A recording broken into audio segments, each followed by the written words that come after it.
Hi guys, welcome to tax की।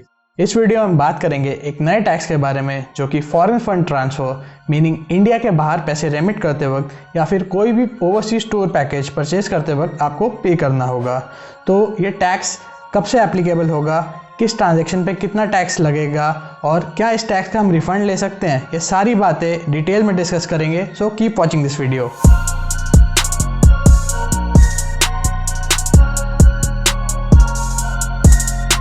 Reserve bank of India की liberalised remittance scheme यानी कि LRS के अकॉर्डिंग एक रेजिडेंट इंडिविजुअल को एक फाइनेंशियल ईयर में $250,000 की रेमिटेंस करना ही अलाउड है। ये रेमिटेंस इन स्पेसिफिक पर्पसेस के लिए ही अलाउड है। फाइनेंस एक्ट 2020 ने इनकम टैक्स एक्ट के सेक्शन 206C में एक न्यू प्रोविजन ऐड किया है जिसके according foreign fund transfer meaning India से बाहर पैसे रेमिट करते वक्त या फिर कोई भी फॉरेन टूर पैकेज परचेज करते वक्त आपको एक न्यू टैक्स जो कि TCS के नाम से जाना जाता है वो पे करना होगा। ये टैक्स 1 अक्टूबर 2020 से एप्लीकेबल होगा। फॉरेन रेमिटेंस पे TCS रेट्स को इजीली समझाने के लिए मैंने रेमिटेंस को 2 कैटेगरीज में डिवाइड किया है। Number 1 remittance under LRS scheme and number 2 remittance for purchasing overseas tour package. First category को मैंने फर्दर 2 सब कैटेगरीज में डिवाइड किया है, remittance by students for studies abroad and number 2 remittance by resident individuals other than for the purpose of studies abroad. तो आइए इन सारी categories के बारे में एक एक करके डिटेल में बात करते हैं।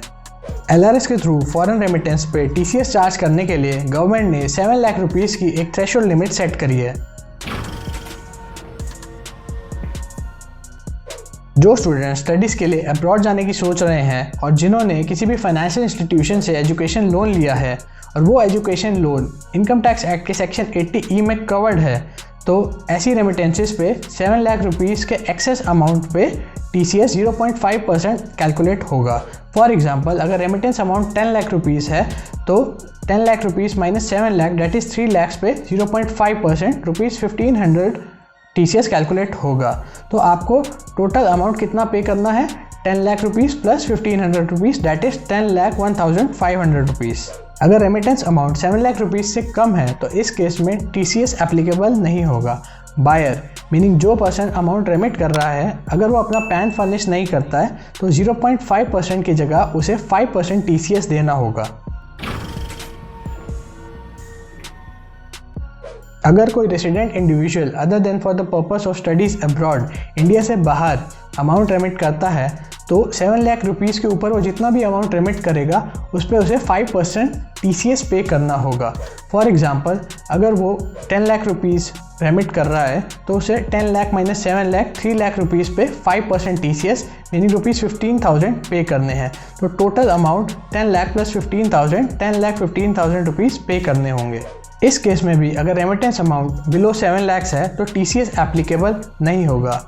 अगर बायर अपना पैन फर्निश नहीं करता है तो उसे 5% की जगह 10% TCS पे करना होगा। अगर remittance foreign tour package purchase करने के लिए किया जाता है तो 7 लाख रुपीज़ की थ्रेशोल्ड लिमिट अप्लाई नहीं होगी और TCS पूरे रेमिटेंस अमाउंट पे ही 5% कैलकुलेट होगा। फॉर एग्जाम्पल अगर कोई फॉरेन टूर पैकेज परचेज करने के लिए आपने इवन 5 लाख रुपीज़ भी पे किए हैं तो उस 5 लाख पे 5% TCS मीनिंग 25,000 रुपीज़ आपको पे करने होंगे। तो आपको total amount 5 lakh plus 25,000 meaning 5,25,000 rupees पे करने होंगे। इस केस में भी अगर आप अपना पैन फर्निश नहीं करते हैं तो आपको 5% की जगह 10% TCS देना होगा। ऑथराइज्ड डीलर बैंक्स जैसे कि SBI, ICICI bank, axis bank या कोई भी और बैंक जिनके थ्रू आप आउट ऑफ इंडिया पैसे रेमिट करते हैं, ये बैंक्स आपसे TCS कलेक्ट करके गवर्नमेंट को पे करेंगे। फॉरेन टूर के केस में फॉरेन टूर ऑपरेटर्स की रिस्पॉन्सिबिलिटी है कि आपसे TCS अमाउंट कलेक्ट करके गवर्नमेंट को पे करें। इस न्यू रूल को इम्प्लीमेंट करने के पीछे गवर्नमेंट का मेन इंटेंशन ये है कि जो लोग LRS स्कीम के अंडर बहुत high value overseas fund transfer करते हैं और अपनी इनकम टैक्स रिटर्न्स फाइल नहीं करते या फिर अपनी इनकम कम डिस्क्लोज करते हैं, उन लोगों को आइडेंटिफाई करना और उनसे टैक्स रिकवरी करना। इंडियन स्टूडेंट्स जो अब्रॉड में स्टडीज़ कर रहे हैं इंडियन टूरिस्ट जो अब्रॉड जाने की सोच रहे हैं या फिर इंडियन इन्वेस्टर्स जो अब्रॉड में स्टॉक्स, बॉन्ड्स या प्रॉपर्टी में इन्वेस्ट करते हैं, ये सभी लोग इस न्यू रूल की वजह से अफेक्ट होंगे। इस न्यू रूल की वजह से फॉरेन ट्रैवल और फॉरेन एजुकेशन की अपफ्रंट कॉस्ट इंक्रीज़ हो जाएगी। बेशक बाद में आप ITR फाइल करके इस TCS का रिफ़ंड ले सकते हैं। TCS अमाउंट टैक्स पेयर की ओवरऑल टैक्स लायबिलिटी से सेट ऑफ किया जा सकता है। अगर आपने अपनी इनकम पे पूरा टैक्स पे कर रखा है तो रेमिटेंस के टाइम पे आपने जितना TCS पे किया है वो पूरा अमाउंट आपको गवर्नमेंट से रिफंड मिल जाएगा। बस आपको अपनी इनकम टैक्स रिटर्न यानी कि ITR प्रॉपर्ली फाइल करनी है। तो गाइस, फॉरेन रेमिटेंस पे इस न्यू टैक्स के बारे में आपके क्या व्यूज़ हैं, इस वीडियो के कमेंट सेक्शन में मुझे ज़रूर बताएं। अगर आपको वीडियो अच्छा लगा तो इसे लाइक और शेयर ज़रूर करिए। टैक्स और फाइनेंस रिलेटेड ऐसे ही और इंटरेस्टिंग वीडियोस देखने के लिए हमारे चैनल को ज़रूर सब्सक्राइब करें और बेल आइकन दबाना बिल्कुल ना भूलें। Guys, thank you for watching. इस वीडियो में इतना ही। मिलते हैं बहुत जल्द एक और नए इंटरेस्टिंग वीडियो के साथ।